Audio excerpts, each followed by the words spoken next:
Et nous sommes à l'antenne avec notre invité du jour, Franck Séninger. Bonjour. Oui, bonjour. Merci d'avoir accepté mon invitation pour parler de votre cinquième roman, si je ne dis pas de bêtises. Il s'intitule Ça, oui. Je m'appelle Aspasie et c'est paru aux éditions Enfortas. Pour plus d'infos, il suffit de cliquer sur www.édition-enfortas.com.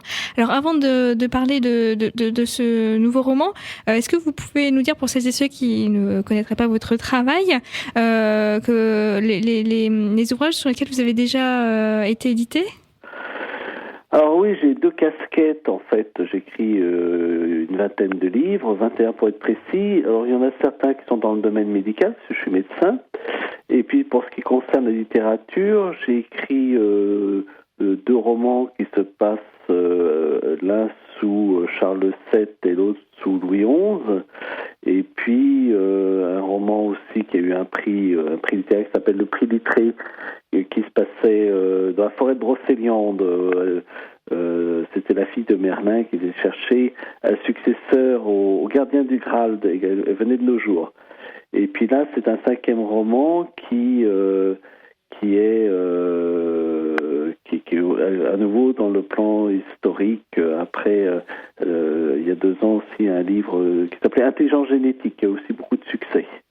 Alors oui, on peut le dire, votre travail d'écrivain est assez conséquent. Vous aimez, vous adorez même, on peut le dire, l'histoire avec un H majuscule, et vous voyagez là dans le temps et vous nous plongez très très loin avec ce nouveau roman, Je m'appelle Aspasie. Oui, c'est les fondements en plus de notre société, donc c'est intéressant parce que moi je suis assez féministe et je trouve que Aspasie est une femme assez extraordinaire, 5 siècles avant Jésus-Christ en Grèce, et en plus c'est une période de transition très importante parce que c'est à ce moment-là que la pensée occidentale s'est fondée avec des philosophes comme Socrate, comme Anaxagore, comme Zénon d'Élée, enfin des personnes dont le nom est resté aujourd'hui. Et donc c'est une période assez fabuleuse pour écrire un roman qui prête beaucoup de flanc à l'imagination. Oui, alors justement, cette femme Aspasie, elle a traversé les siècles et pourtant j'ai l'impression qu'elle n'est pas très connue par nos contemporains. Oui, parce que en fait, elle a vécu. Bon, elle a rien produit. C'est pas comme vous me direz, Socrate n'a rien produit non plus, mais on le connaît par Platon qui a traduit ses idées. Mais c'est pas une philosophe, c'est pas une mathématicienne, mais c'était quand même une femme qui a vécu dans son temps, qui a coordonné beaucoup de choses avec le maître d'Athènes qui était Périclès. Et elle était amie avec des philosophes, avec des mathématiciens, avec des sculpteurs comme Phidias. Et vous savez, Phidias, c'est celui qui avait fait le Zeus olympien, qui est l'une des 7 merveilles du monde. Et elle a connu toutes ces personnes-là. Et je pense aussi, c'est pour ça qu'elle a laissé son nom à la postérité, parce que la postérité lui devait une certaine reconnaissance tout de même. Alors, cette femme, vous venez de le rappeler, n'était pas un grand nom de philosophie ou de science. Néanmoins, donc, elle a traversé les siècles. Mais quel était son rôle en... Alors, c'est une courtisane? Moi, j'ai fait un livre sur Aspasie parce que il y a eu quand même un certain nombre d'ouvrages qui ont été écrits sur elle, soit des romans, mais aussi où on parlait d'elle parce que je dis elle avait un rôle central. Mais alors pour certains, elle avait une école de rhétorique, et puis pour d'autres, elle était une prostituée. Donc c'était très intéressant parce que c'est pas du tout pareil d'avoir une école de rhétorique et d'être une prostituée. Donc il fallait faire aussi un petit travail de recherche pour essayer d'y voir clair. Et c'était absolument impossible. Périclès était un grand stratège qui a été élu 15 fois dans la Grèce de l'époque, 5 siècles avant Jésus-Christ. Et à l'époque, ils étaient très pointilleux sur les fréquentations, on ostratisait facilement les personnes, c'est-à-dire qu'on les exilait loin d'Athènes parce que ils n'étaient pas dans la bonne pensée. et d'être avec une femme comme ça qui était une métèque, c'est-à-dire qui n'était pas athénienne, qui venait de l'autre rive de la Méditerranée, qui est aujourd'hui la Turquie. Il se serait se commettre avec une femme de mauvaise vie qui en plus est une métèque, c'est absolument impensable. Donc il semblerait quand même qu'elle était plus avec une école de rhétorique et que les hommes même poussaient leur épouse à venir l'écouter. Comme quoi, oui, son influence était reconnue, était importante. Alors, cette femme qui a, grâce à votre ouvrage, traversé les siècles, était donc une proche de Périclès. Vous l'avez évoqué, c'était un homme très important pour son époque. Leur relation était donc à la fois amoureuse, professionnelle. C'était un peu... Alors, dans le roman, après, c'est difficile de savoir qu'il était vraiment... ce qu'on sait, c'est que Périclès l'embrassait en public, ce qui se faisait absolument pas à l'époque et heurtait beaucoup la morale de certains.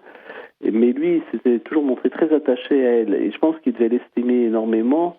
Et pour que quelqu'un comme Périclès, et on parle toujours du siècle de Périclès pour le 5e siècle avant Jésus-Christ, qui est un âge d'or de la démocratie antique, pour que quelqu'un comme ça embrasse une femme en public, la montre aux yeux de tous et tout, c'est qu'elle devait quand même avoir énormément de qualité.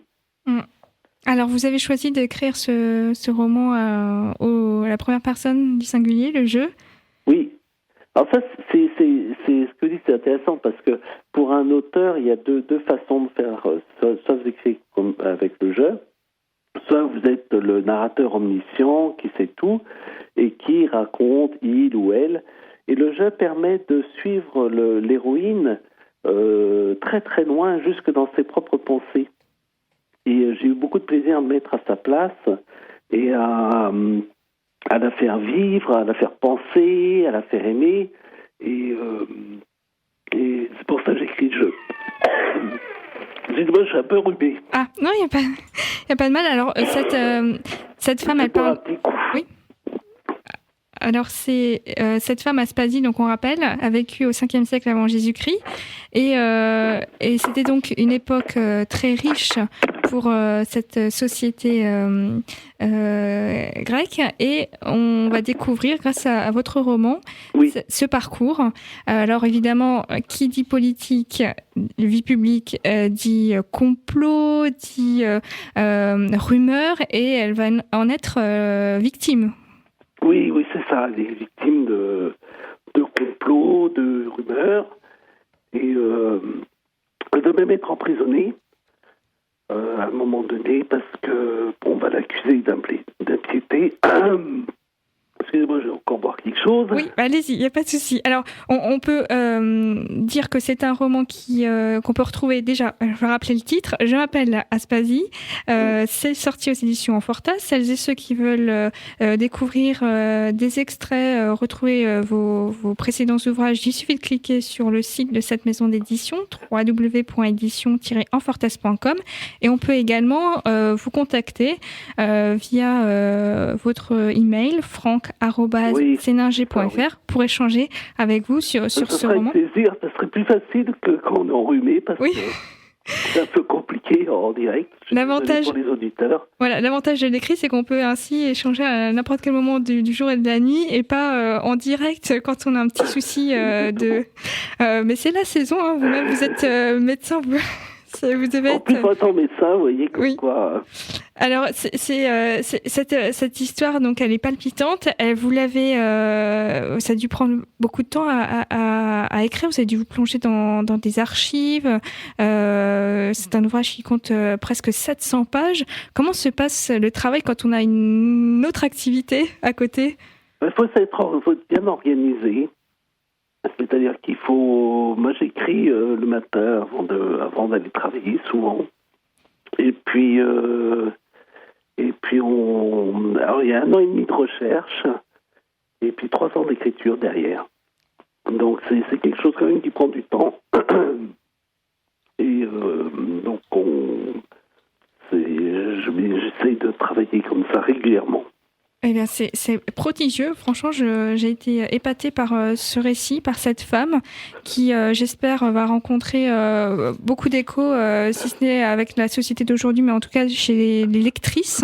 Oui, J'espère que les hommes s'y plongeront aussi pour découvrir que il y a des siècles, au 5e siècle avant notre ère, il y avait des femmes fortes, des femmes qui, malgré tout, ont réussi à imposer leur influence sur des hommes importants et surtout qu'il y avait à l'époque aussi cette intolérance religieuse que alors vous... ça c'est affreux, oui, parce que malheureusement, dans certaines sociétés, on revient vers ça, avec une misogynie extrême, une intolérance religieuse, ce qui fait qu'effectivement les personnes n'existent plus, on nie jusqu'à leur identité, alors que c'est des personnes qui apportent énormément, qui ont beaucoup de culture, qui font avancer, bouger les lignes, comme on dit, et c'est le règne de l'obscurantisme.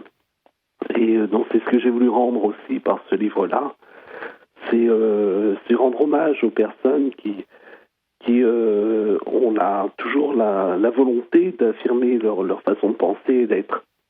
Mm.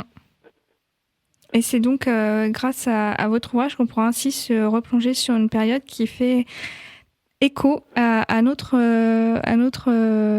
21e siècle qui démarre sur cette montée de la religion et de la misogynie. C'est ça, oui, de l'obscurantisme, effectivement, oui, c'est vrai que c'est un ouvrage toujours d'actualité. Tout à fait. Encore plus parce que c'est même dans les sociétés même plus évoluées, mais la femme est toujours tendance à être considérée comme à l'époque, comme un homme qui est imparfait et donc digne de mépris. Et c'est ce dont a souffert Aspasie. Et c'est ce que j'ai voulu montrer par ce livre-là. Tout à fait. Alors, c'est un ouvrage qu'on retrouve en librairie ou via la maison d'édition. Est-ce qu'on pourra vous retrouver pour des rencontres, des dédicaces ? Alors, oui. Je serai à Enghien le 14 février. Ah bah, ça approche. Oui, voilà, il y a un salon à Enghien. Donc, je viendrai signer ce livre-là à Enghien. Et j'aurai plaisir à retrouver vos auditeurs à ce salon. Très bien. Alors, on peut retrouver cette actualité en cliquant sur le site. Oui, sur le site de l'éditeur, on retrouve tout ça sans problème, et sur le mien aussi. Très bien. Votre site, vous pouvez nous le... Alors, mon site, c'est seninger.fr, www.seninger.fr. Alors, Seninger, SENNINGER.fr. Voilà. Ah bah, c'est formidable. Merci à vous, Franck Seninger, d'avoir participé. Je vous en prie, je suis désolé de ne pas être plus en forme. Il n'y a pas de souci. On se retrouve le 14 février à Enghien pour cette rencontre dédicace autour de votre ouvrage « Je m'appelle Aspasie » à retrouver aux éditions Enfortas. Merci à vous, à très bientôt. Moi, je vous remercie, à bientôt. Au revoir. Donc, je vous rappelle, si vous voulez contacter l'auteur, eh bien, c'est simple. Vous cliquez sur le site seninger.fr et puis sinon, vous cliquez sur la maison d'édition, vous retrouverez rapidement toutes les coordonnées de l'ouvrage. Et puis ensuite, si vous voulez le rencontrer, eh bien, n'hésitez pas à venir sur notre commune à Enghien-les-Bains le 14 février.